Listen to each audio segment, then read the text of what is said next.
Les voy a hablar lo que es la cena para que puedan tomarla con esa dignidad y si nos queda tiempo vamos a alcanzar a estudiar un poquito de la serie que estamos estudiando, que es el libro de Juan, pero no sin antes explicarles qué es la cena y poderla tomar, ¿no? Vamos a orar, si me acompaña, vamos a orar. Señor, gracias Padre Celestial, estamos delante de ti en el nombre de tu Hijo Jesucristo, reconociendo tu gracia, tu favor, tu obra, tu evangelio, Señor, que llegó a nuestras vidas, y este simbolismo, Señor, de tu muerte y tu sacrificio a través del pan y el vino, Señor, que en tu nombre, Señor, delante de ti queremos tomar. Gracias, Señor. Muéstranos y revélanos tu palabra el día de hoy para tomarlo dignamente. Te lo pedimos en nombre de Jesús. Amén. ¿Cuánto dicen amén? Muy bien, en la semana pasada hablamos justamente leyendo el Evangelio de Juan, cosa que yo lo vi como un milagro, ¿no? Porque estamos leyendo verso por verso el libro de Juan y no intencionalmente tocó estudiar lo de la Pascua en el libro de Juan. O sea, y justamente se estaba celebrando la Pascua. Entonces, a lo que voy es de que en el tema anterior ya les hablé una idea de qué se trata la Pascua, y precisamente justo está celebrando estas semanas que acaban de pasar, Semana Santa y Pascua, la muerte y resurrección de Jesús, porque realmente Jesús en una fecha similar, porque el calendario judío es diferente, pero es similar, o sea, son fechas aproximadas, Jesús muere y resucita. Fue un hecho que evidenció en el mundo antiguo, porque dice Lucas, cuando habla tanto en Hechos como en el libro de Lucas, que Jesús demostró haber resucitado con pruebas indubitables, que no había duda de su resurrección, pues Jesús estuvo apareciéndoseles 40 días después de que había resucitado, y al día 50 es cuando cae el Espíritu Santo sobre la iglesia, y estuvo de hecho apareciéndose por 40 días, pero además fue visto por más de 500 testigos. Es para establecer una mentira, sería algo, no puedes establecer una mentira ya en 2, 3 personas, ya se te puede salir de las manos. En 12 personas, menos. Y esto lo dijo una experta pues en lo que es psicología, con grandes credenciales pues en el mundo de lo que es cómo funciona una mentira colectiva, y dice que no se puede sostener porque más de alguna persona siempre va a desmentir los hechos, ¿no? Y estamos hablando ante personas que dieron su vida, que cosa que también confirma la psicología, nadie moriría por una mentira. Los que se convertían lo perdían todo. El apóstol Pablo, teniendo todas las credenciales y el futuro por delante, al ser un líder religioso, tenía la fama, popularidad, posición económica, y él dijo: todo lo he perdido, pero lo estimo yo por basura. O sea que nadie sostendría una mentira, y menos perdiéndolo todo como él lo perdió. Dijera, se estaba enriqueciendo tampoco, porque él en sus cartas dice: ¿sabes qué? Hasta yo trabajo, dice, para no ser carga de ustedes, le dijo a los corintios, porque él lo perdió todo, y en ese sentido, pero él lo escribe gozosamente sabiendo que había ganado a Cristo.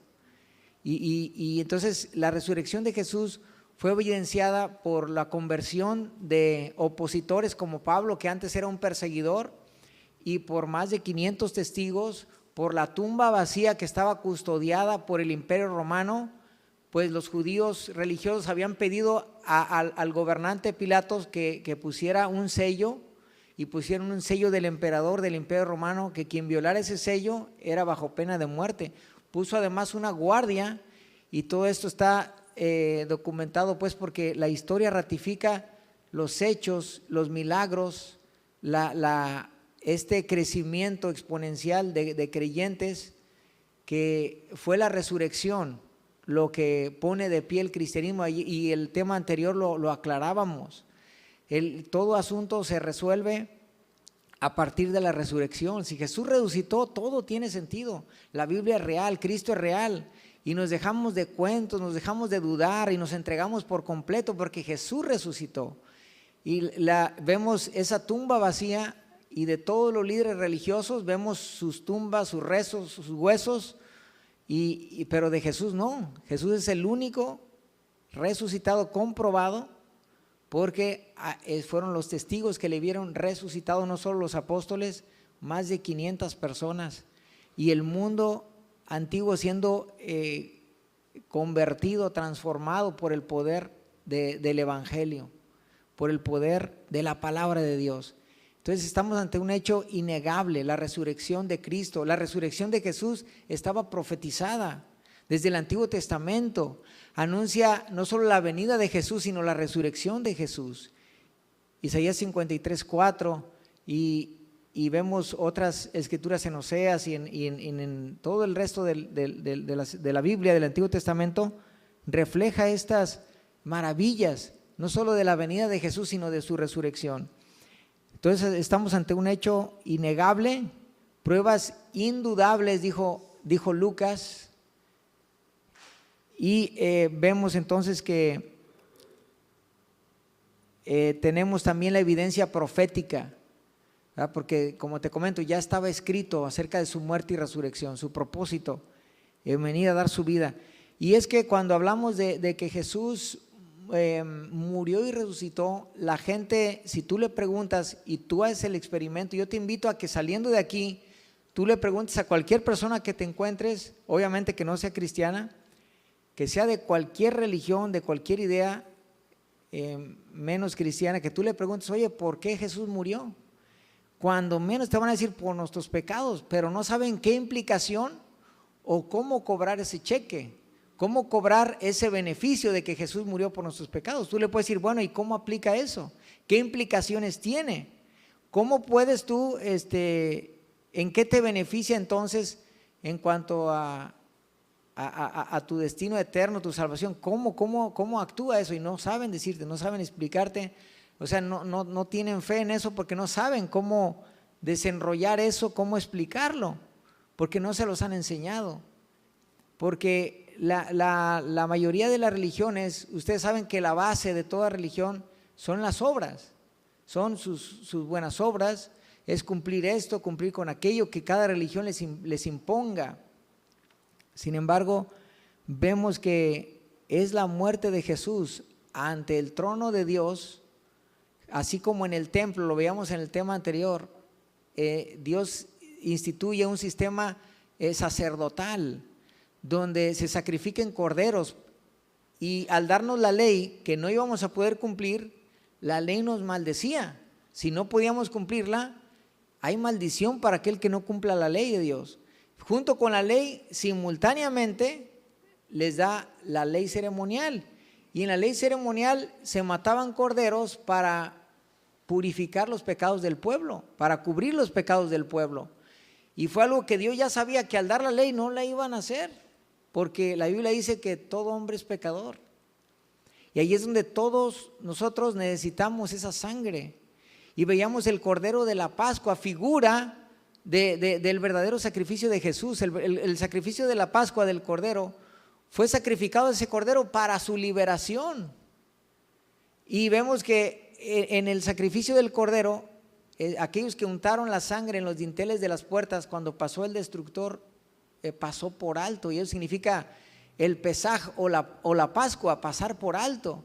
Y cuando nosotros tenemos la sangre de Cristo y recibimos y aceptamos a Jesús, Dios pasa por alto nuestras faltas, nuestros pecados. Y aprendíamos sobre la Pascua que no importaba quién estuviera ahí detrás de esa puerta, quiénes eran, cómo hayan sido o de qué personas se trataban, si con fe ponían esa sangre en los dinteles de las puertas, estaban protegidos, como lo es ahora al recibir esa sangre. No importa quiénes fuimos, quiénes somos, lo importante es si hoy estás dispuesto a aceptar la sangre de Jesús, el sacrificio que Jesús ofreció por ti. Y esto, la cena, esto de la cena que vamos a hacer es un reflejo, es un símbolo, es recordar la muerte. Al tomar esto, es decir, ¿sabes qué? Yo creo y recuerdo que tú moriste por mí. Es hacer efectivo aquel único sacrificio que perdona nuestros pecados.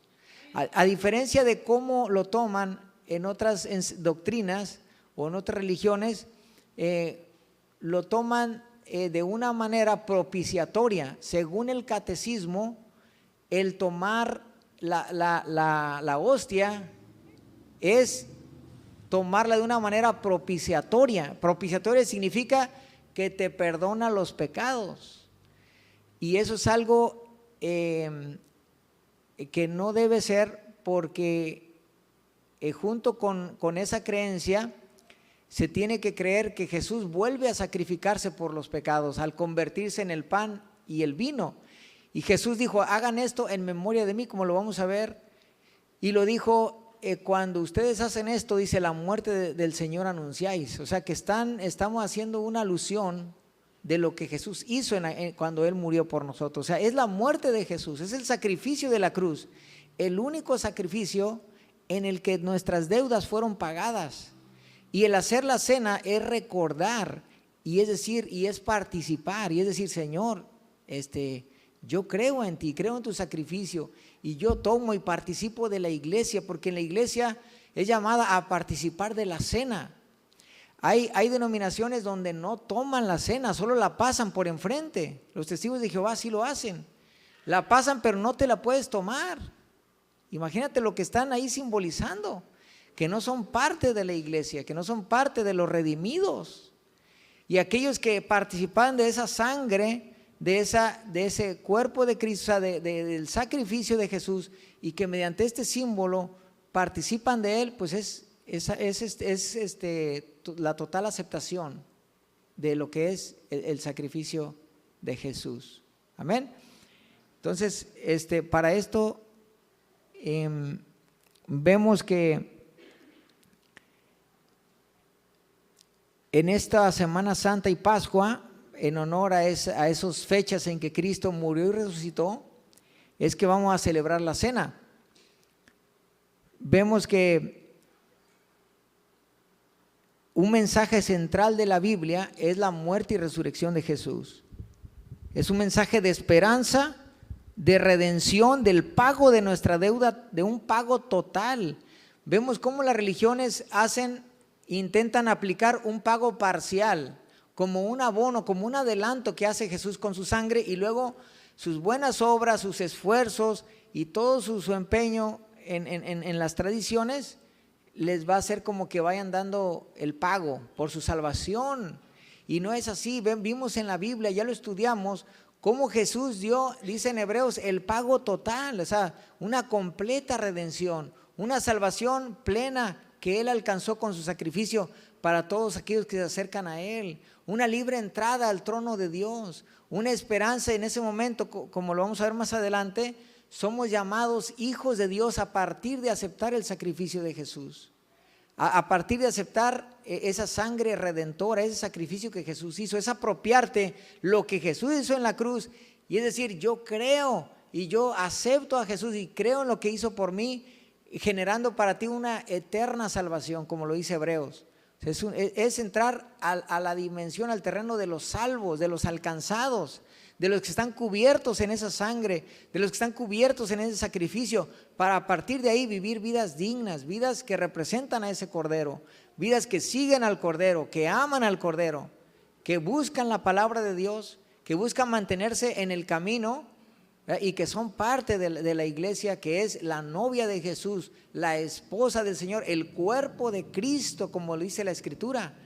Y ser parte, entonces, ser una iglesia, tener una función ministerial, una función de una identidad con tus hermanos en Cristo, con su obra, con su palabra, y es entrar al reino. Jesús vino a anunciar el reino y es ser parte del reino, es tener esta identidad de creyentes, de personas que hemos sido alcanzados, donde nuestra deuda fue pagada. Dice Colosenses 2, al final de Colosenses 2, que no solamente estamos completos en Cristo, sino que Cristo anuló el acta de los decretos, que era donde estaban todos nuestros pecados. Dice que anuló el acta y por eso Él nos salvó, porque simbólicamente ningún pecado ahora nos va a venir a condenar, como lo dice en Romanos 8, ¿verdad? En Romanos 8:1 dice que ninguna condenación hay para los que están en Cristo Jesús, ninguna condenación para los que están en Cristo Jesús. ¿Cuánto dicen amén? O sea, es mantenerte en el camino del Señor. Tampoco decir, no, pues si Cristo ya me salvó, voy a hacer lo que yo quiera. No, porque si Cristo nos liberó del pecado, ¿cómo viviremos aún en Él? Cristo es la liberación. Cristo no es para que te quedes en Egipto. Cuando se sacrificó el Cordero de la Pascua, fue para que salieras de Egipto. Y Egipto representa el mundo, el pecado, la vida pasada. Ahora somos nueva criatura. Ahora estamos en Cristo, redimidos. El Señor llenando nuestra tierra seca y convirtiéndola en una tierra fértil, llena de los frutos de Dios, lleno del amor de Dios, de la gracia de Dios. Eso es Cristo cuando viene a tu corazón. ¿Cuánto lo creen? Y ese es el cambio de vida, esa es la transformación que sufre una persona que ahora es salva, como el que estaba en la cruz.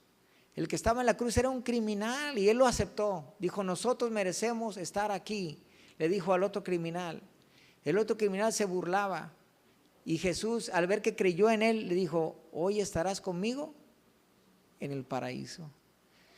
Porque vemos que esa persona, siendo un criminal, o sea, con la plena aceptación de Jesús, fue suficiente para su salvación. Cuando llega el carcelero en el libro de los Hechos y ve la obra de Dios y el poder de Dios en la vida de Pablo, él le dice a Pablo, Pablo, ¿qué debo de hacer para ser salvo?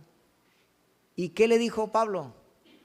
Tienes que tomar la primera comunión, tienes que tomar hacer esto, hacer otro, hacer las obras. ¿Le dijo eso? ¿Qué le dijo? Cree en el Señor Jesucristo y serás salvo tú y toda tu casa. O sea, cree en el Señor como la respuesta para tu salvación, porque Él es el Cordero sacrificado para tu salvación. O sea, la Biblia nos ofrece una total salvación, plena y completa para todo aquel que se acerca a Él. La salvación de Jesús no fue en abonos, ni tú vas a estar dando pagos chiquitos, fue completa, y la Biblia lo dice y lo estudiamos la semana pasada. Y vemos entonces que es en la resurrección y la muerte de Jesús que nos identificamos al bautizarnos, y hoy va a haber bautismos, y hoy se van a bautizar algunos de ustedes, y en ese bautismo es lo que estamos representando, la muerte y resurrección de Cristo en una vida nueva que ahora Cristo nos da. Ese es el sumergir a la persona en el agua.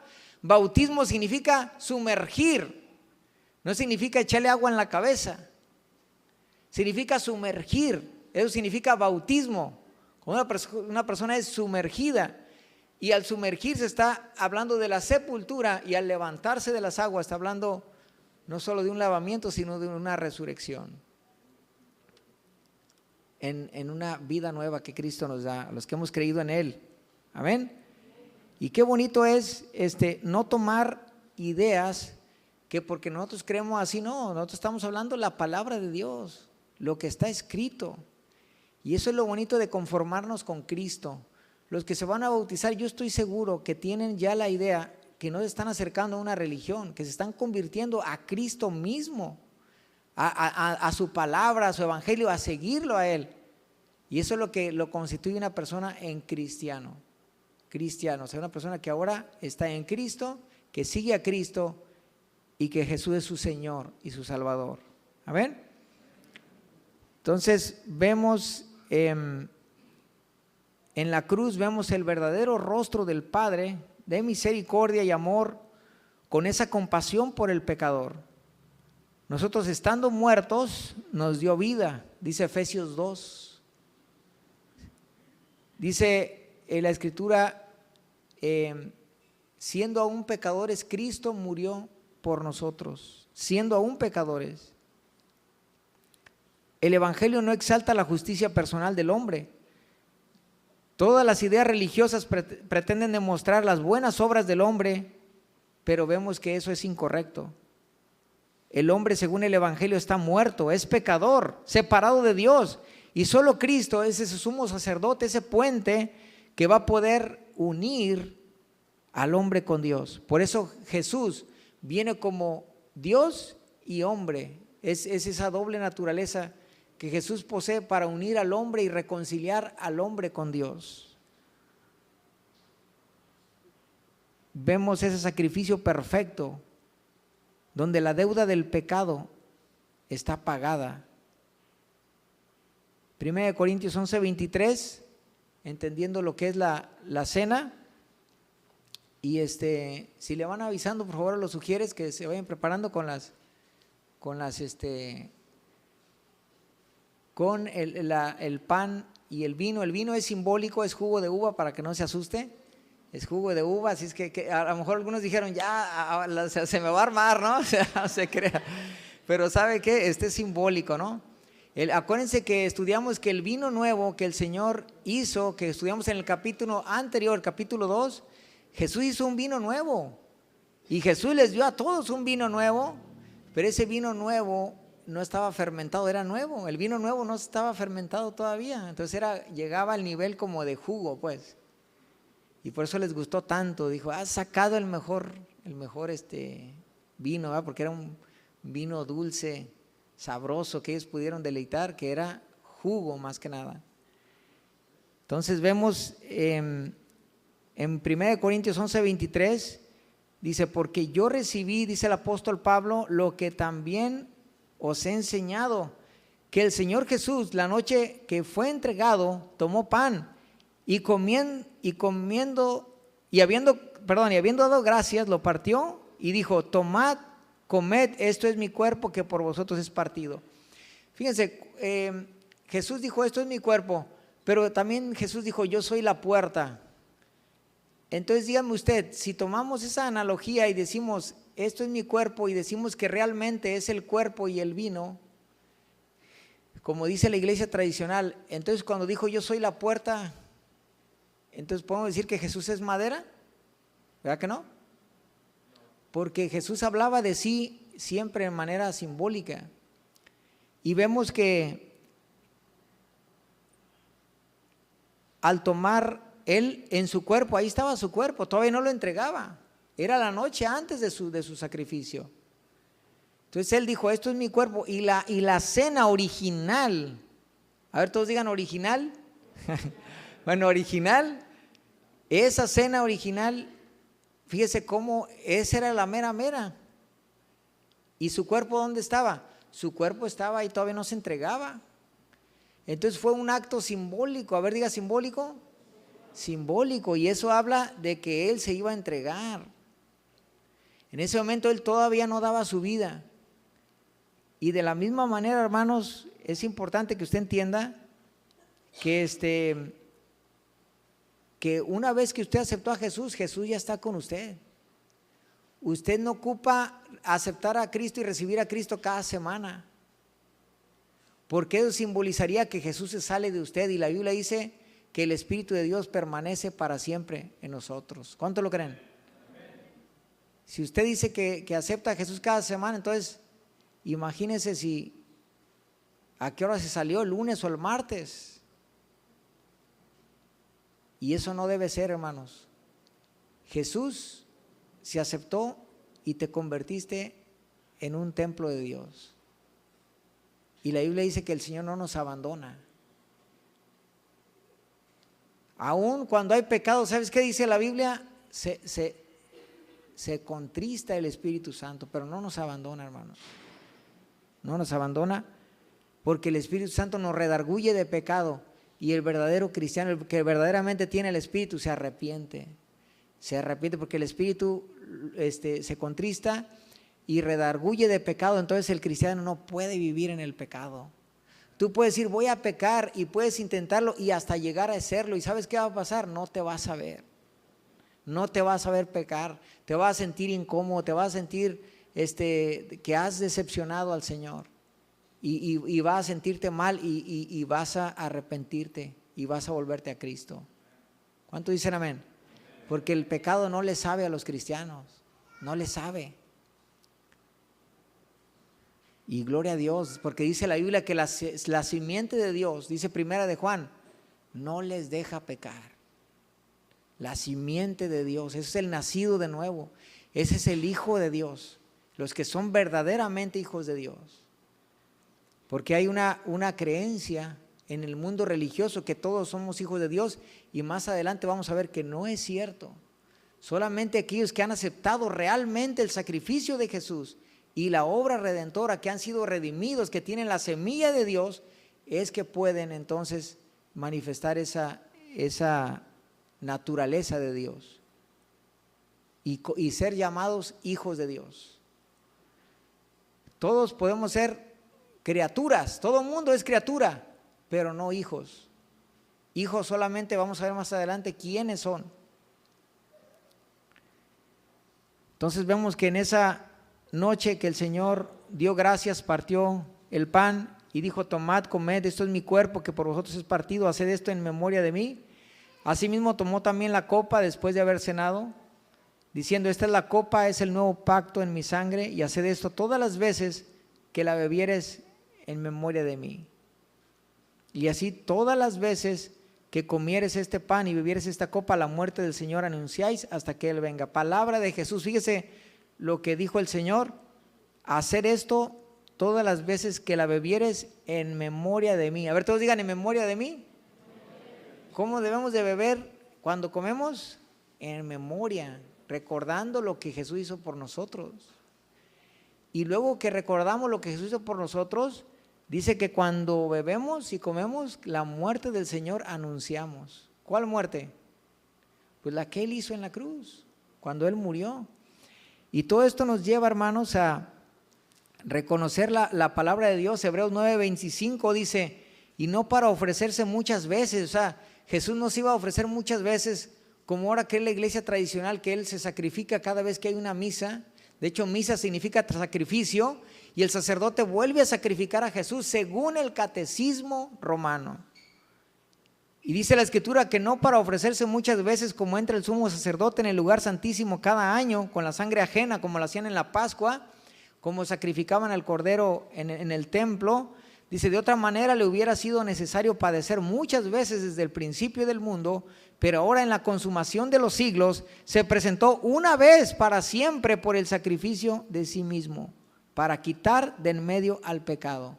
O sea, para tratar el asunto del pecado y quitarlo de en medio, simbolizando una salvación permanente para todos los creyentes. El hecho que podamos tomar la copa y el pan es para recordar y es para anunciar esa muerte, la que nos justificó. Nuestro Cordero de la Pascua es Cristo, hermanos. Es Cristo. En esa sangre podemos ser cubiertos, en esa sangre somos perdonados, en ese sacrificio único al aceptar a Jesús. Y ahora en cada vez que comamos la copa y bebamos y comamos el pan, vamos a recordar ese sacrificio perfecto. Eso es tomar la cena del Señor, hermanos. Recordar y dar gloria a Dios por ese sacrificio, esa misericordia que tuvo con nosotros. Ahora estamos, hermanos, en esa comunión con el Señor, y vemos que ahora somos parte de este pueblo de Dios, con todos aquellos que han aceptado a Jesús. Vamos a ir repartiendo, por favor, vamos a ir repartiendo. Tomen un pedacito de pan y un pedacito de una copita. Tómenla y no se la coman todavía. Ahí espérense, vamos a probar su dominio propio ahí ahorita un ratito, a ver si se van a aguantar, ¿no? A ver, y fíjense que nosotros preferimos repartir este tipo de pan. Le voy a decir por qué. Porque el pan que se hacía en la Pascua era un pan sin levadura. Entonces, esta galleta no tiene levadura y además estaba mezclada con hierbas amargas, y esa galleta les va a saber amarga porque es un pan, fíjense. Entonces,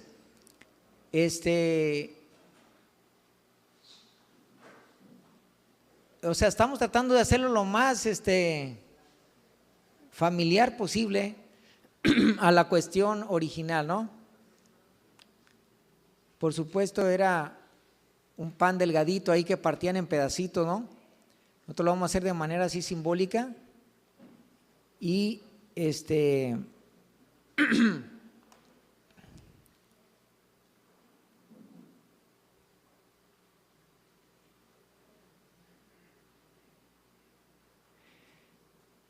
antes de comer, quiero que escuchen lo que Pablo dijo en 1 Corintios 11:17, dice: pero al anunciarlos esto que sigue no os alabo, porque no os congregáis para lo mejor, sino para lo peor.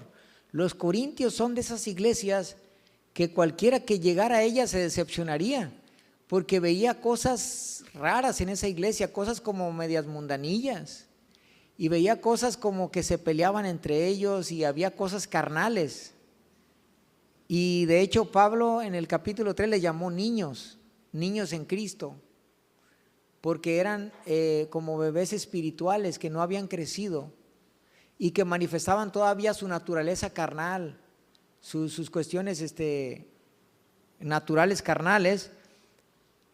Y dice: pues en primer lugar, cuando se reúnen como iglesia, oigo que hay entre vosotros divisiones, y en parte lo creo, porque es preciso que entre vosotros haya divisiones para que se hagan manifiestos entre ustedes los que son aprobados. O sea, los que son, que crean divisiones, que crean pleito, que crean situaciones negativas en la iglesia. Pablo dice: es necesario para que se vea quién es quién y quién realmente es del pueblo de Dios, ¿no? Y dice: cuando pues os reunís ustedes, esto no es comer la cena del Señor. Porque cuando uno come la cena del Señor, tiene que haber buscar siempre cada uno una unidad en la iglesia, entender lo que es el cuerpo de Cristo. Miren, el cuerpo de Jesús, Él lo dio. Y ahora somos salvos. Y ahora, como somos parte de Él, dice el Señor: ustedes son mi cuerpo. Ustedes son mi cuerpo. Porque ustedes, yo soy la cabeza y Cristo es cabeza de la iglesia y la iglesia es su cuerpo. Así dice Efesios 5. Entonces, la iglesia es el cuerpo de Jesús. Es el cuerpo resucitado de Jesús en ese sentido. Y cuando uno entiende que todos somos parte del cuerpo, uno tiene que valorar el cuerpo de Cristo. La Biblia habla muy claramente cuando alguien atentaba contra un cristiano, atentaba contra Cristo mismo. Cuando Pablo perseguía a los cristianos, ¿qué le dijo Jesús cuando se le apareció? ¿Por qué me persigues? O sea, Jesús se tomó personal al perseguir a la iglesia. Jesús no dijo: ¿por qué estás siguiendo a los cristianos? Jesús dijo: ¿por qué me persigues? Porque al perseguir a los míos, a los que son mi cuerpo, pues me estás lastimando a mí, me estás persiguiendo a mí. Y eso es importante, porque de eso está hablando Pablo aquí. Dice que cuando pues os reunís ustedes, esto no es comer la cena del Señor, porque había divisiones y pleitos. No había una unidad, una comunión. Dice: porque al comer, cada uno se adelanta a tomar su propia cena. O sea, la cena del Señor, la gente llevaba que comer, y aunque la Pascua se celebraba así, con un pan sin levadura, ¿verdad? Y lo que era el jugo de uva, entonces también dentro de esas mismas comunión que tenían, cada quien llevaba de comer y cenaban. Pero dice: cada uno se adelanta a comer su propia cena. Y dice: uno tiene hambre y otro se embriaga. O sea, porque hasta abusos había Y todo esto era una iglesia, hermanos, que es de las peores que la Biblia nos habla, porque hubo iglesias fieles, Filadelfia, otras iglesias que te habla la Biblia, los filipenses, etcétera, que eran iglesias muy consagradas, que le echaban ganas, pero los corintios estaban en el mero centro de lo que era por decir, la cultura griega. Y la cultura griega era bien disipadora, era bien carnal, cometían tantos pecados, hermanos, que ellos venían de esa cultura y se habían convertido, pero todavía personas que no habían manifestado los frutos. Y entonces vemos que Pablo le batalló con los corintios, y vemos que el abuso en la cena del Señor es no discernir el cuerpo, como dice aquí la Escritura. Vean ustedes, mira, dice: pues no tenéis casas en que coman y beban, o menospreciáis la iglesia de Dios y avergonzáis a los que no tienen nada, porque comían su propia cena y no compartían. ¿Qué os diré? Os alabaré, en esto no os alabo. De manera que cualquiera que comiere este pan o bebiere esta copa del Señor indignamente será culpado del cuerpo y de la sangre del Señor. Por tanto, pruébese cada uno a sí mismo y coma así del pan y beba de la copa, porque el que come y bebe indignamente sin discernir el cuerpo del Señor, juicio come y bebe para sí. Vea lo que dice la Biblia. ¿Qué quiere decir? Que tú no debes de tener, que tú no debes de tener nada contra nadie. Cuando Cristo viene a nuestros corazones es para llenarlo del amor de Dios y para que en uno no haya nada, que uno sea libre. Jesús vino para que seamos libres, nos llena de su amor y nos cambia la vida y nos lleva a una novedad de vida, que ahora tú puedas aprender a amar a los demás. Jesús por eso dijo: amen hasta sus enemigos, bendigan a los que os maldicen, a los que os persiguen, orad por ellos. Fíjate qué tremendo, el amor de Dios viene para cambiar tu vida y viene Cristo, entonces puedes ser capaz de reaccionar diferente como reacciona el mundo. ¿Qué hace el mundo? Le hacen, se la pagan. Así dice el mundo: me la haces, te la pago. Pero el Hijo de Dios reacciona ya de una manera diferente, espiritual. Y lo mismo ante el mundo, ante las tentaciones, ante cualquier cosa, tú ahora reaccionas diferente. Tu reacción debe ser diferente, puede ser diferente. Y en este caso no había un discernimiento del cuerpo, y es conveniente que cada uno no tenga nada contra otro. Pidan perdón. ¿Sabes qué? Si te lastimé o algo, te pido perdón. Y ¿sabes qué? Todas tus deudas están perdonadas. O sea, en cuestión de que nada tenga nada contra nadie, hermano. Y ahorita sería un buen momento para reflexionar y cada uno pedir perdón a Dios. Y si tomas del pan y de la copa, pues que tú no tengas nada en tu corazón contra nadie. Pero no que lo perdonas en ese momento y ya que tome, ya después le sigues, ¿no? Con tu amargura, ¿no? Pues no. ¿Sabes qué, Señor? Yo quiero beber dignamente. Y quiero entender que si participo de tu sacrificio, para empezar, de raíz, de base, Señor, perdóname cualquier pecado, cualquier actitud, delante de ti estoy. Y espero que podamos hacer eso antes de tomar y podamos valorar lo que es su sacrificio por nosotros. Amén. Muy bien.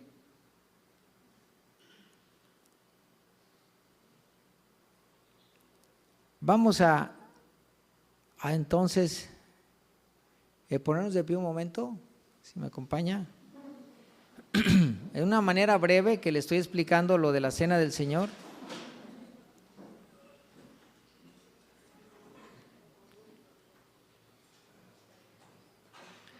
Hay muchas cosas que nos pueden hacer tomar indignamente la cena. Por ejemplo, un pecado no confesado,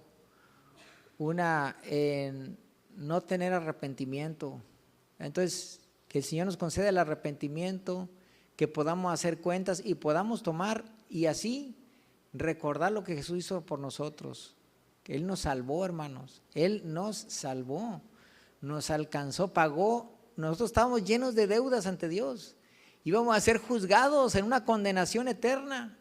Así como veo todos así paraditos, todos íbamos a estar en un tribunal y en ese juicio cada uno iba a dar cuenta y íbamos a ser lanzados al lago de fuego, hermano, según la Biblia. Pero Jesús, al Él pagar con esa cruel muerte que Él sufrió, Él ahí pagó toda condenación de nuestras culpas. Ahí Él fue sacrificado. Él absorbió nuestras culpas, nuestros pecados, y ahí Él fue quien nos redimió a nosotros, nos dio una absolución, nos liberó de esa cadena en la que íbamos presos directos al matadero. Jesús murió en nuestro lugar, hermanos. Esa es la implicación de la sangre de Jesús y el sacrificio, que ahora yo soy libre, que ahora somos salvos, que ahora somos hijos de Dios, herederos de Dios, pueblo de Dios, verdaderos hijos de Dios, que llevan su naturaleza, su carácter, su gracia, su luz, su evangelio. ¿Cuántos dicen amén? Entonces aprópiate del evangelio, aprópiate de ese sacrificio y tómalo, bébelo, ¿verdad? Es lo que Jesús hizo, es un símbolo de lo que Jesús hizo. Vamos a orar. Padre Celestial, en este momento nos disponemos a cada uno, Señor, en su corazón a orar y a estar a cuentas contigo, Señor, porque hemos pecado de muchas formas. Pecamos el simple hecho de no tener ese crecimiento y madurez, ya estamos a veces con acciones incorrectas, Señor, de muchas formas, pero tú has provisto ese sacrificio en que podemos levantarnos cada día, Señor, en que podemos mantenernos delante de tu presencia siempre y cuando confesemos y estemos a cuentas y estemos dispuestos a renunciar siempre a toda mala acción y actitud. Delante de ti está nuestro corazón. Perdónanos, Señor, sabemos que has pagado el precio para nuestro perdón. Y nosotros en esa actitud de arrepentimiento, de volvernos, de en verdad estar delante de ti, Señor, confesamos cada falta, cada pecado que a ti te haya ofendido y te damos gracias por ese sacrificio perfecto que hiciste a través de tu Hijo Jesucristo, Señor, en la cruz. Te damos la gloria, reconocemos y queremos estar a cuenta, Señor, perdonando a cualquier persona que esté ahí atravesada en nuestro corazón, Señor. Te oramos por esas personas, las bendecimos y te pedimos tu salvación para ellas, en el nombre de Jesús. Tú eres quien nos hace libres, Señor. Amén. Porque yo recibí del Señor lo que también os he enseñado, dice 1 Corintios 11:23, que el Señor Jesús, la noche que fue entregado, tomó pan y habiendo dado gracias lo partió y dijo: tomad, comed, esto es mi cuerpo que por vosotros es partido. Hacer esto en memoria de mí. Vamos a tomar el pan.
Asimismo tomó también la copa después de haber cenado, diciendo: esta copa es el nuevo pacto en mi sangre.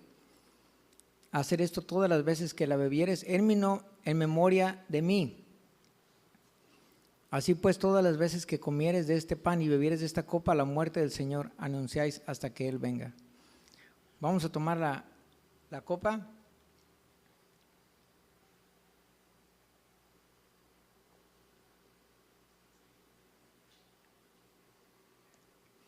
Te damos gracias, Señor, por tu sacrificio. Tú fuiste en nuestro lugar sacrificado, Señor. Aunque nosotros hubiéramos muerto, solamente nos esperaba la condenación. Pero tú, siendo justo al morir, Señor, por cada uno de nosotros nos diste esta salvación, Señor. Gloria a ti. Te damos la gloria, Señor. Te bendecimos. Gracias, estamos muy agradecidos, Señor. Nos salvaste, nos perdonaste. Gracias, Señor. Nos libraste. Gloria a tu nombre, Señor. Gloria a tu nombre. Te damos la gloria, Señor. En nombre de Jesús. Amén. Tome su lugar un momento, por favor.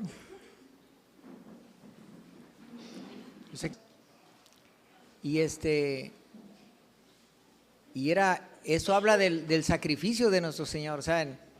Cómo Él fue una amargura lo que Él sufrió y cómo fue molido por nuestros pecados. Él pagó, él era justo, hermanos, Él no merecía estar ahí, pero Él lo hizo por amor a nosotros, amén. Bien, voy a hablarles brevemente. Y yo sé que va a ser de mucha bendición para podernos retirar, y vamos a, después de tener este tema, vamos a celebrar los bautismos.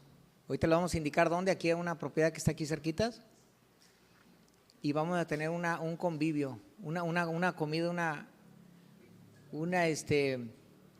una convivencia. Amén, espero que nos pueda acompañar. Bien, abra su Biblia en Juan, capítulo 3. Y voy a nada más leerles una enseñanza breve, porque ya nos llevó pues, casi la mitad del tiempo o más. Entonces voy a ser breve y vamos a continuar con el Evangelio de Juan. Y yo sé que va a ser de mucha bendición para cada uno de ustedes. En esta serie, hermanos, hemos estado estudiando el libro de Juan. Como tema central de este libro es la divinidad de Jesús. Cada libro de la Biblia habla de un aspecto de Cristo, cada evangelio sobre todo.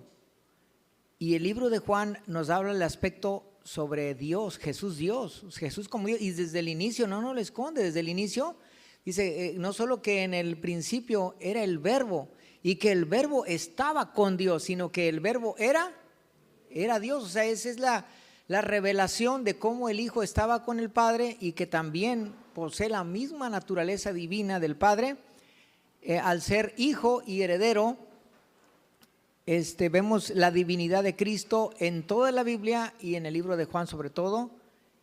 Y vemos que en los temas anteriores vimos a Jesús desde el capítulo 1 como Dios y creador de todas las cosas. O sea, el título creador es de Dios, lleno de gracia y de verdad, donde en Él estaba la vida, Jesús como la fuente de vida.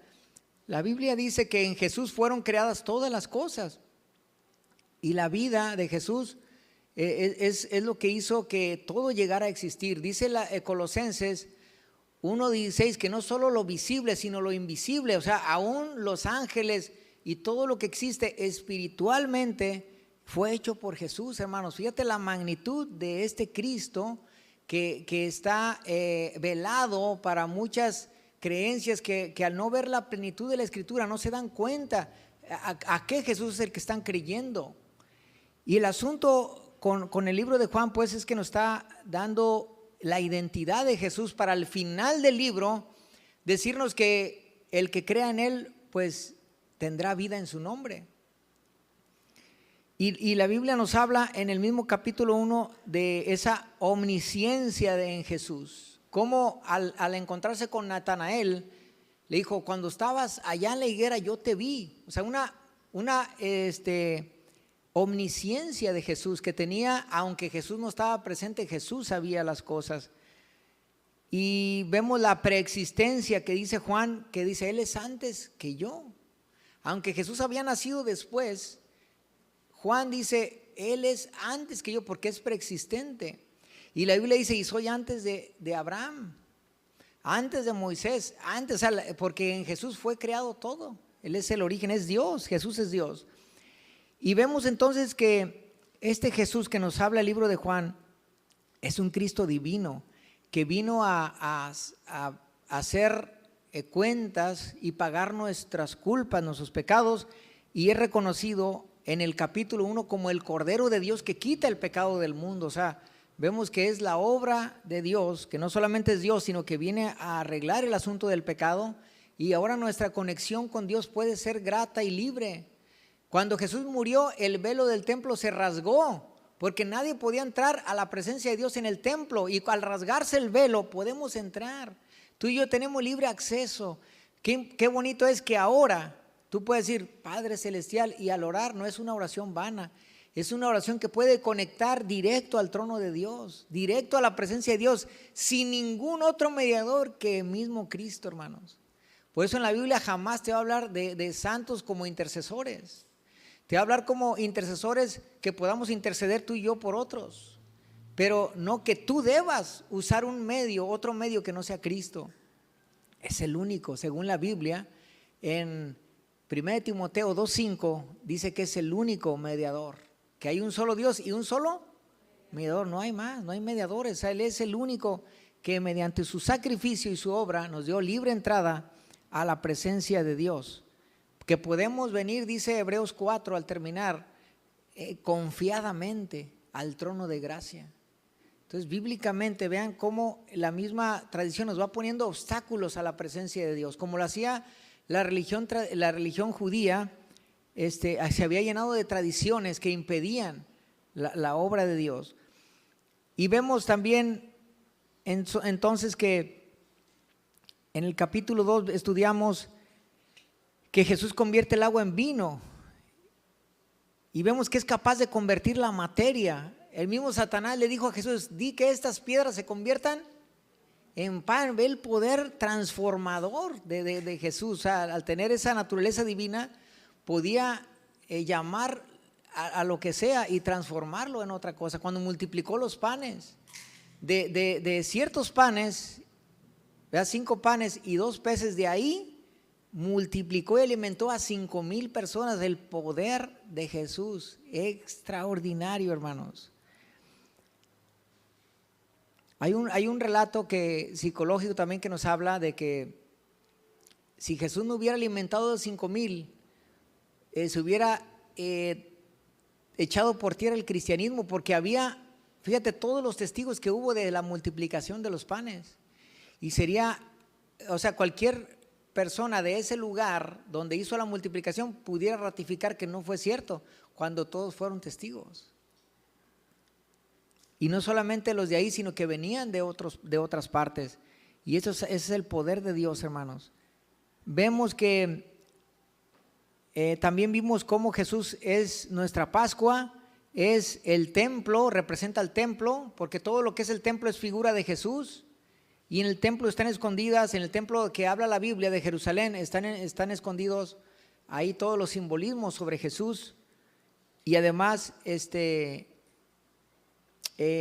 varón, entonces Jesús no solamente es el templo, sino es el sumo sacerdote, que ya explicamos que es el único sacerdote que intercede siempre por nosotros. No ocupamos más sacerdotes que Jesús. Es el sumo sacerdote y es la ofrenda por nuestros pecados. O sea, templo, sacerdocio y ofrenda. O sea, esa plenitud de Cristo. Y vemos que este sacrificio de Jesús fue nuestra liberación, y todo esto aprendimos en el capítulo 1 y 2, y apenas vamos empezando. O sea, todo con respecto de Cristo, toda la grandeza que se esconde en Cristo, la gloria de Dios. Mira, dice la Biblia en 2 de Corintios, precisamente en el capítulo 3, dice que Satanás ha cegado el entendimiento de los incrédulos para que no le resplandezca la luz del evangelio de la gloria de Cristo. Fíjate qué hermoso. O sea, qué hermoso que dice que es la gloria de Cristo, lo que es el evangelio. pero que Satanás quiere evitar que esa luz resplandezca. Es la obra de Satanás. Y a Satanás le gusta esconderse en religiones para que esa luz no sea exaltada, no sea reconocida. La luz del evangelio de la gloria de Cristo. O sea, es un evangelio, dice el Nuevo Testamento, el evangelio de su Hijo, el evangelio de Jesús, el evangelio que anuncia a Cristo, el evangelio que anuncia la gloria de Cristo. O sea, en el esplendor que debemos de reconocer a ese Mesías Salvador que viene a nuestras vidas, hermanos. No para tenerlo ahí colgado en una cruz, porque Él ya no está colgado, Él ya resucitó y vive y es glorioso, hermanos. ¿Cuántos le dan un aplauso al Señor? Amén.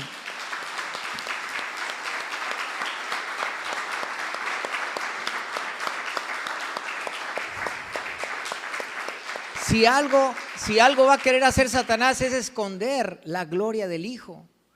Yo no sé cuántos de los que han venido habían escuchado esa gloria del Hijo a semejanza del Padre, porque es Dios junto con el Padre.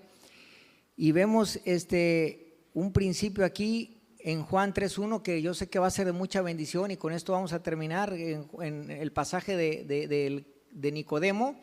En Juan 3:1 dice que había un hombre de los fariseos que se llamaba Nicodemo, un principal entre los judíos, un líder religioso. Esto era equivalente a un obispo, un cardenal en la actualidad. Era un hombre que representaba su religión y era un líder. Era uno de los que representaban al judaísmo, al ser un maestro de la ley. Y este hombre vino de noche porque no quería que los demás lo vieran. Viene de noche y viene con Jesús porque los fariseos rechazaban a Jesús. Y le dice: Rabí, que significa maestro. Rabí, sabemos que has venido de Dios como maestro. A ver, todos digan maestro. Porque nadie puede hacer estas señales que tú haces si no está Dios con él. Y ese es el problema, que este líder reconoce a Jesús como maestro. Es el problema de la sociedad actual, inclusive de las religiones. Al desconocer la palabra de Dios y no ver la gloria del Hijo, reconocen a Jesús como algo menos inferior de aquello que es. Por ejemplo, la metafísica, los que estudian las artes de la metafísica, las ciencias ocultas, cosa que no es aprobada según la palabra de Dios, la metafísica reconoce a Jesús como el gran maestro, un gran maestro, junto con Buda, junto con otros iluminados, supuestamente, Krishna, y lo tienen como uno más de un montoncito de iluminados. Fíjate nada más el error. Y para el ser humano, hasta por los mismos ateos, sobre todo por el humanismo es una ideología que está sembrada en muchas áreas, en muchas ideologías. Reconocen a Jesús como el ser humano más influyente, el ser humano más importante, hasta el ateísmo. En el mismo ateísmo, que no creen en Dios, creen que fue un hombre, porque Jesús es real y fue histórico, y creen en Jesús como un hombre excepcional, como un líder. Y es el problema, que lo reconocen de una forma como maestro, ¿verdad? Como líder, como un gran hombre, como un profeta.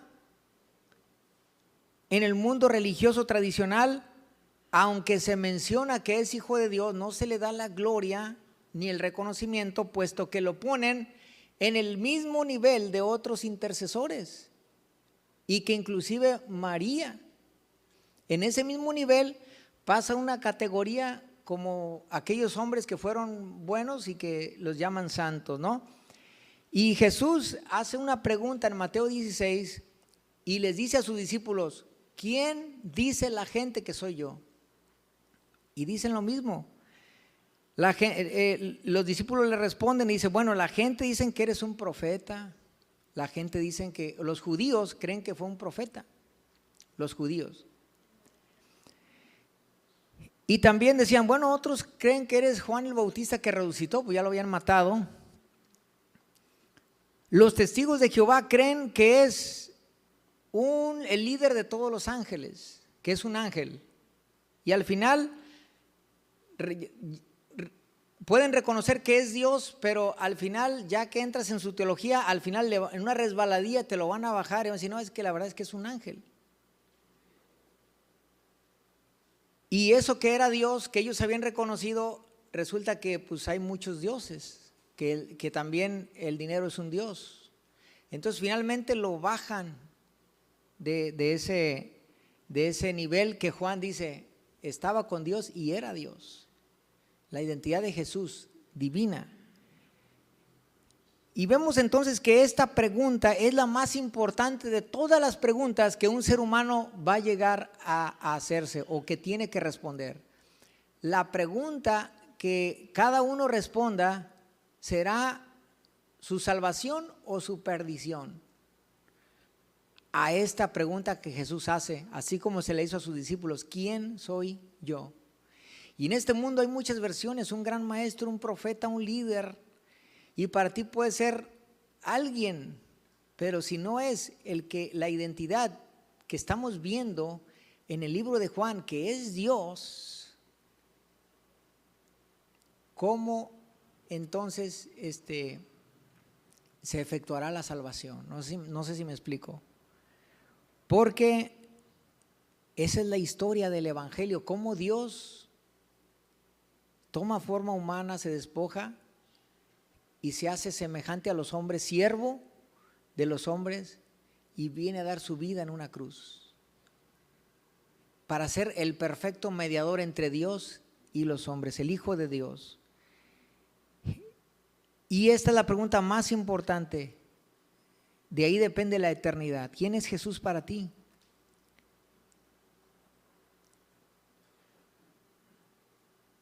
Jesús mismo les dice, ¿qué dice la gente de mí? Pero después le dice, pero ahora ustedes, ¿quién dicen que soy yo? Pero ustedes, ¿quién dicen que soy yo? Y ahí es donde Pedro responde, tú eres el Cristo, el Hijo del Dios viviente. Y dentro de la teología del conocimiento de Dios bíblico del Antiguo Testamento, dice que el Mesías sería Dios, que el Mesías sería Dios. Véalo usted en Isaías 9:6, dice, por tanto un niño nos es nacido, hablando del nacimiento virginal de Jesús, hijo nos es dado. Y el principado sobre su hombro, o sea, al ser líder, principado habla de su autoridad, y se llamará su nombre admirable, consejero, Dios fuerte. A ver, digan conmigo, Dios fuerte, Padre eterno, diga Padre eterno. Esos son los títulos del Mesías. Es decir, el Mesías que vendría no llegaría a un nivel de profeta, ni a un nivel de un líder, ni del hombre más extraordinario solamente, sino que ese Mesías que vendría sería Dios, hermanos. ¿Cuántos dan gloria a Dios? Sería Dios, o sea, Jesús divino. Véalo usted en Isaías 7:14, dice, por tanto el Señor mismo os dará señal, he aquí que la Virgen concebirá y dará a luz un hijo. Y llamará su nombre, ¿cómo se llamará? Emmanuel. ¿Y por qué no dice Jesús? Porque Emmanuel es el significado de su nombre, que significa Dios con nosotros. Fíjate, Jesús al estar aquí, al materializarse, al nacer,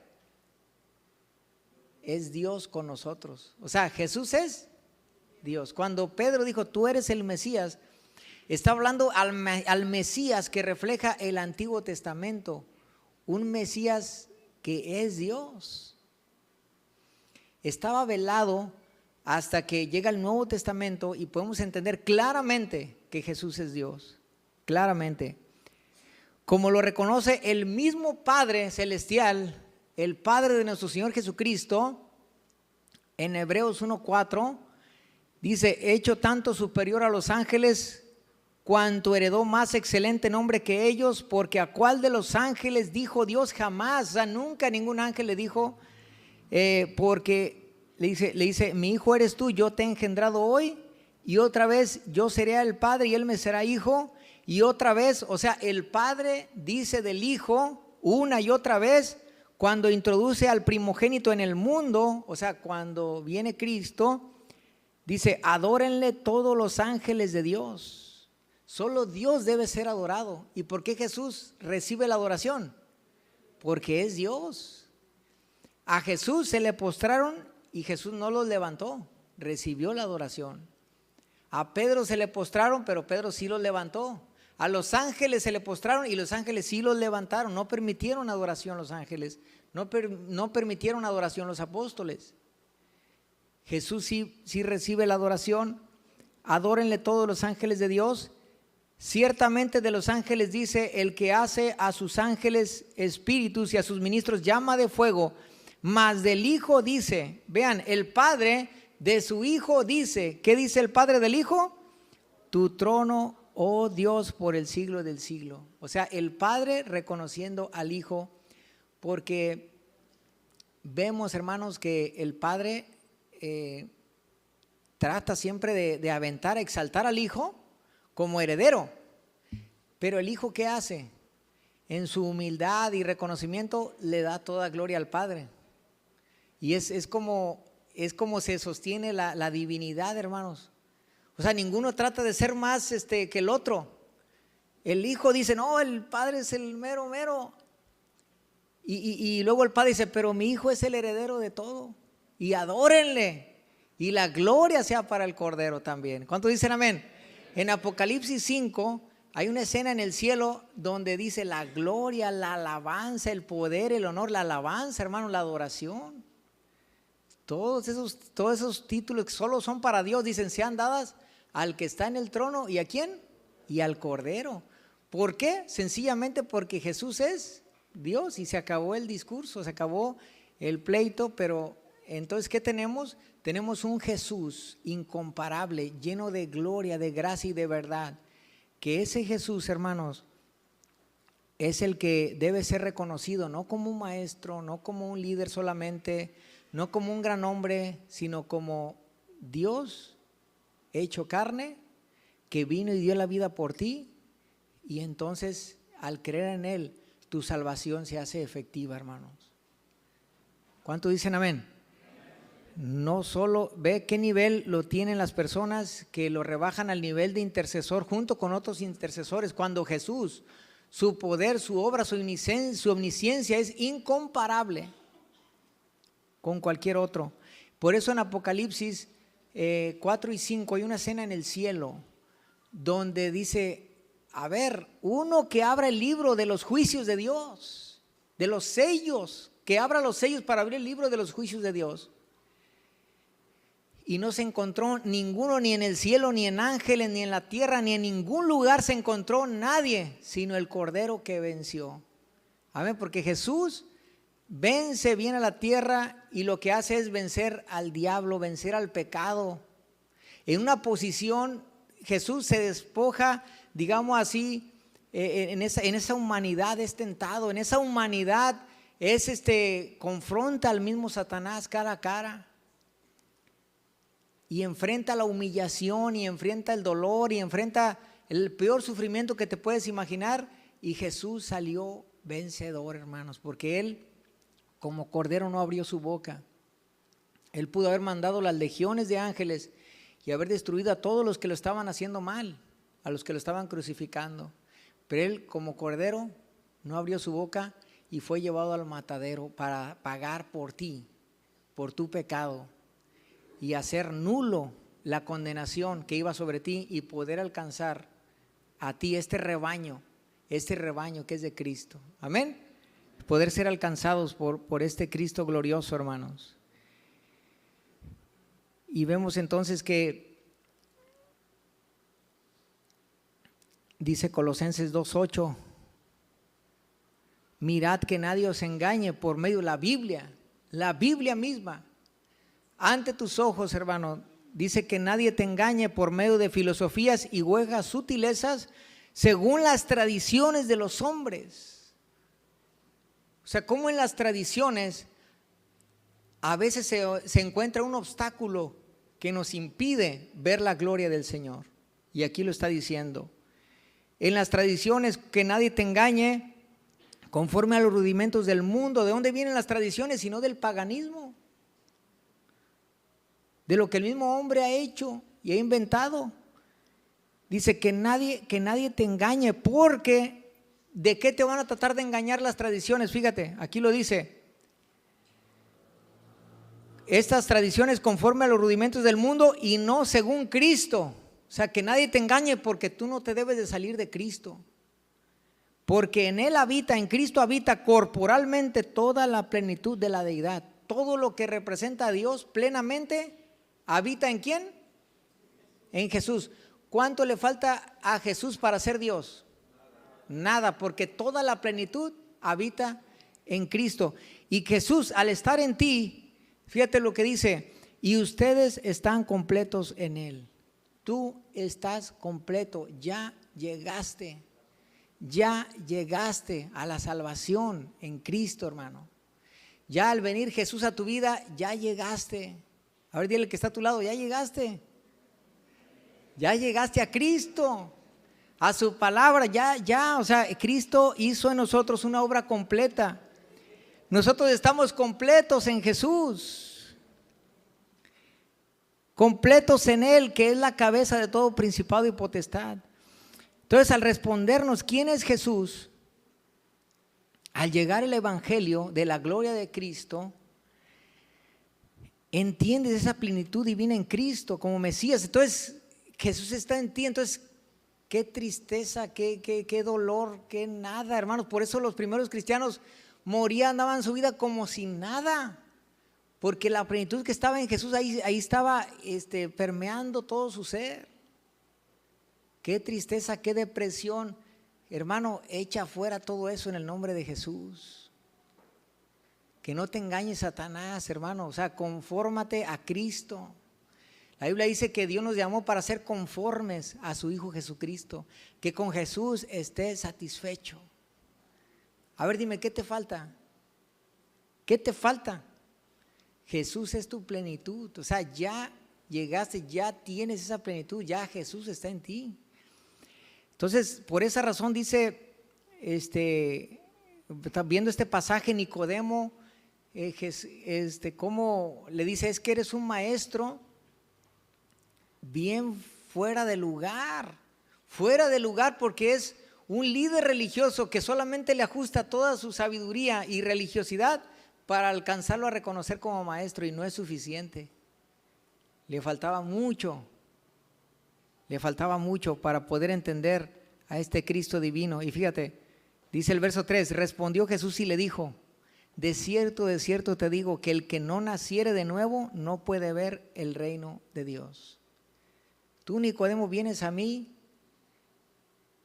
pero si no naces de nuevo, Nicodemo, tú no puedes entrar al reino. Él venía con todas las credenciales. Él venía con los títulos, con el linaje de Abraham, con el linaje de los judíos, representando a su religión, representando todo lo que el hombre puede aspirar para entrar al reino de Dios. Y Jesús le dice, mira, si mientras no nazcas de nuevo, no puedes ver el reino de Dios. Y aquí es donde tenemos que ver bíblicamente qué es nacer de nuevo. ¿Qué es bíblicamente qué es nacer de nuevo? Porque muchos lo reducen al bautismo solamente y fallan, porque Jesús responde y dice. Entonces, para ir al cielo, no importa otra cosa.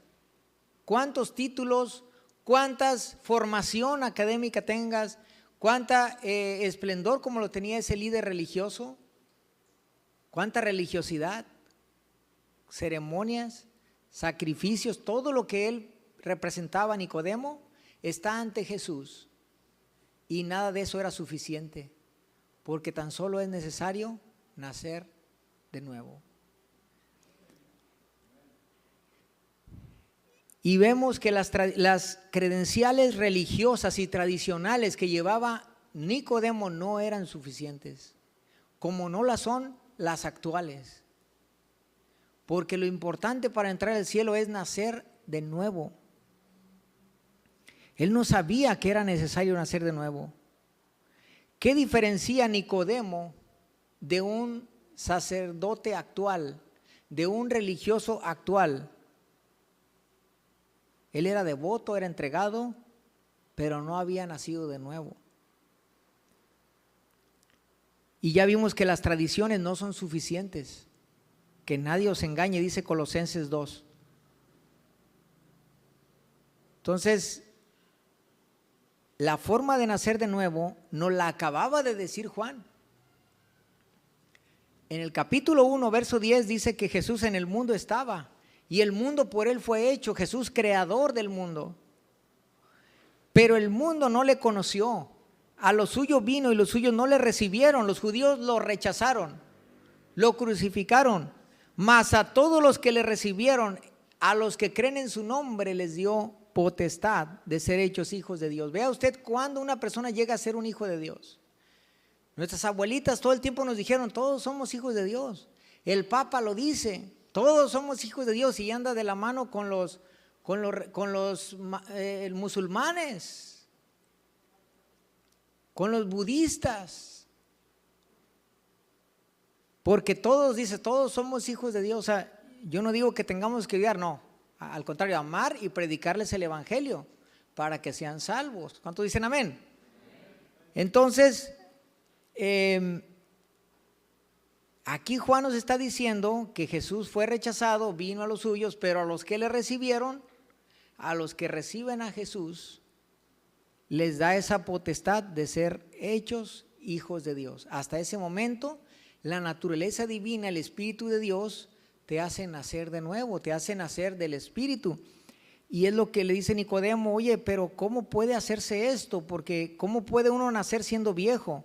¿Acaso hay que volver a entrar al vientre y volver a nacer? O sea, como tratando de creer que era la reencarnación, como reencarnar, volver al vientre y volver a nacer. Y Jesús le dijo, no, porque lo que es nacido de la carne, carne es. Si tú vuelves a reencarnar, carne eres. Pero la Biblia no habla de la reencarnación. La Biblia dice, está establecido en Hebreos, para los hombres que mueran una sola vez y después el juicio. No hay reencarnación. Nicodemo dijo, bueno, entonces tengo que nacer de nuevo. Y todo su mente, ¿cómo era? Terrenal. Él se fue a nacer carnalmente otra vez. No. Jesús le dijo, no es así. No es así. Lo que es nacido de la carne, carne es, Nicodemo, verso 6. Y lo que es nacido del Espíritu, Espíritu es. Nicodemo, tú tienes que nacer, pero del Espíritu. Cuando viene el Espíritu de Dios sobre ti, cuando viene tú al creer en Jesús, al recibir a Jesús, al aceptar su nombre, su sacrificio, su obra, tú crees en Él y el Espíritu Santo desciende sobre ti. Aceptas a Cristo y Jesús nos da su Espíritu. Juan el Bautista dijo, yo los bautizo en agua, pero viene uno tras de mí, que Él os bautizará con Espíritu Santo y fuego. Al recibir la vida del Cordero, Jesús dijo, yo soy la resurrección y la vida. Yo soy la vida. El que crea en mí, aunque esté muerto, vivirá. La Biblia habla de que tengamos la vida de Jesús, la vida que Él vino a dar. Y cuando la recibimos, nacemos de nuevo. Cuando aceptamos a Jesús, nacemos de nuevo. Y pasamos a ser verdaderos hijos de Dios, no como el mundo lo concibe. El mundo está equivocado en esa idea que todos somos hijos de Dios. Primera de Juan dice que hay hijos de Dios, hijos del diablo.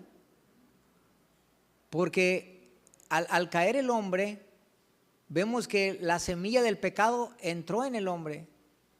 Y en ese sentido, la Biblia ve al hombre como hijo del diablo, en ese sentido como que quedó inseminado de alguna manera por el pecado, que se contaminó y se volvió hijos del diablo. Dice precisamente en Juan 8, 44, cuando le dice, ustedes son hijos de su padre, ¿quién? El diablo, le dijo a los líderes religiosos como Nicodemo. Entonces, ¿cómo que todos somos hijos de Dios? Hijo de Dios es el que acepta a Jesús y en esa aceptación su vida se vuelca en una transformación de la vida de Jesús en él. Jesús provoca un cambio. Jesús provoca nuevos gustos, nuevos deseos, nuevas aspiraciones, el perdonar a otros, el amar al que no merece ser amado, el buscar el camino del reino, del negarte a ti mismo, de renunciar a ti, a tus propios deleites, deseos y gozarte en el camino de Dios, deleitarte en la ley de Dios. La Biblia dice: cuán deleitosa es tu palabra, Señor. O sea, y poder comer de las cosas de Dios y gozarte en la palabra de Dios. Cuando una persona no nacida no se puede gozar. Yo he visto personas que al no ser nacidas, yo he visto cómo se retuercen en la silla, como gusano echándole limón, así, como que no aguantan así la palabra de Dios. Pero otros que han nacido de nuevo, yo los veo gozarse en la palabra, gozarse en el Señor, en el aprender, en el estar en las cosas de Dios. Amén. Y Dios nos llama entonces a nacer de nuevo al aceptar a su Hijo Jesús, al reconocerlo plenamente. No un gran maestro, no un gran líder solamente, a ese Redentor, a ese que es Dios, que es insuperable, a ese que no hay otro igual, a ese que no fue encontrado otro igual como Él, sino solo uno digno de abrir los sellos de los juicios de Dios, que merece toda gloria, alabanza, honor y poder.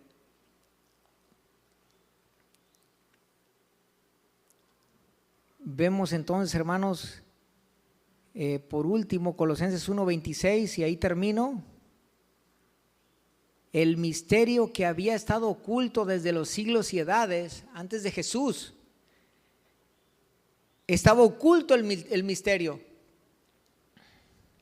El misterio de Dios, el secreto de Dios, el secreto más guardado de Dios, el secreto más importante de Dios, guardado, había estado oculto desde los siglos y edades, pero que ahora ha sido manifestado a sus santos, a sus creyentes, a sus hijos. Este misterio se nos ha sido revelado y es el misterio más grande, a quienes Dios quiso dar a conocer las riquezas de la gloria de este misterio entre los gentiles. Entre los gentiles es entre el resto del mundo que no era judío, como nosotros. ¿Y cuál es ese misterio? Ese misterio oculto, ese misterio, ese secreto de Dios bien guardado, pero que ahora ha sido revelado a su pueblo. Y ahí está. ¿Cuál es ese misterio? Cristo en nosotros. Cristo en nosotros. Cristo en nosotros. Dígale que está a su lado: Cristo en nosotros. Cristo en nosotros. Hermanos, ese misterio oculto y reservado para nosotros ya ha sido revelado, hermanos. Póngase de pie un momento. Le pido a los que están en la alabanza, si pueden pasar, póngase de pie un momento, pero no se desconecte de este sentir que el Señor ha puesto, de esta palabra. Cierre sus ojos, póngase de pie, cierre sus ojos, porque este es el mensaje de la gloria del Hijo, hermanos. El misterio ya ha sido revelado y el misterio es el Evangelio, hermanos. El Evangelio que nos ha llegado, que escrito está, cómo ahora Jesús está en nosotros, aquel que es Dios. ¿Qué Jesús has aceptado tú?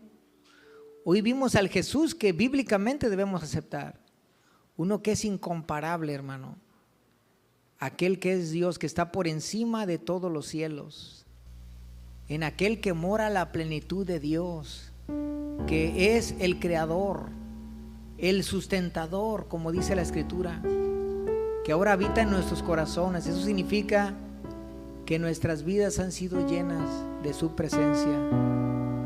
Por eso la Biblia nos llama templos, que nosotros somos el templo. Nosotros los creyentes en todo el mundo que han aceptado verdaderamente a este Señor y Salvador, a este nuestro Señor Cristo, que estaba profetizado que sería Dios. Ahora somos su casa, somos un tabernáculo, Cristo en nosotros, hermanos.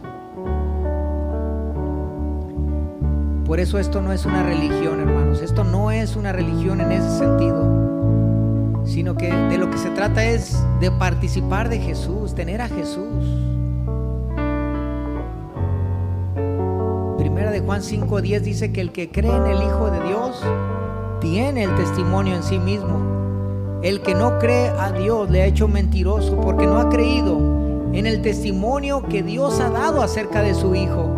Y ese es el Evangelio, el testimonio de Dios revelándonos a su Hijo Jesús, llegando a nuestras vidas, trayendo esa plenitud, esa gracia, esa salvación. Aceptémosle como el que Él es, para gloria del Padre. Mi Redentor. En tu presencia, Señor, gracias. Te adoramos. Cada uno debe estar consciente de haber confesado a Jesús. Si tú no lo has hecho, confiésalo en este momento, cerrado ahí tus ojos. Si tú no lo habías confesado de esa manera, como el que Él es, entonces confiésalo en este momento y cerrados tus ojos, dile: Señor Jesús, gracias por esta salvación, por este sacrificio.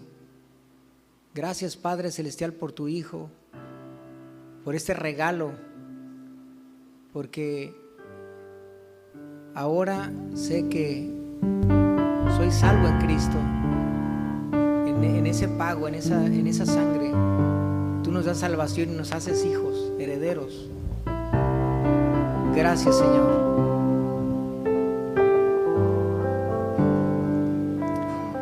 Me arrepiento de toda mi vida pasada, de mis pecados. Ahora creo que soy nueva criatura. Creo que soy nuevo, con una vida nueva, con un espíritu nuevo. Pon tu espíritu dentro de mí. Ven a habitar en mí. Y ahora entiendo que al aceptarte soy llamado un hijo de Dios. Al invitarte a que seas tú, tu palabra, guiándome. Quiero ser un discípulo tuyo, Señor. Seguirte incondicionalmente, Señor. Heme aquí. Entrégale tu corazón, tu vida, y Él es el que cambia las cosas. Amor.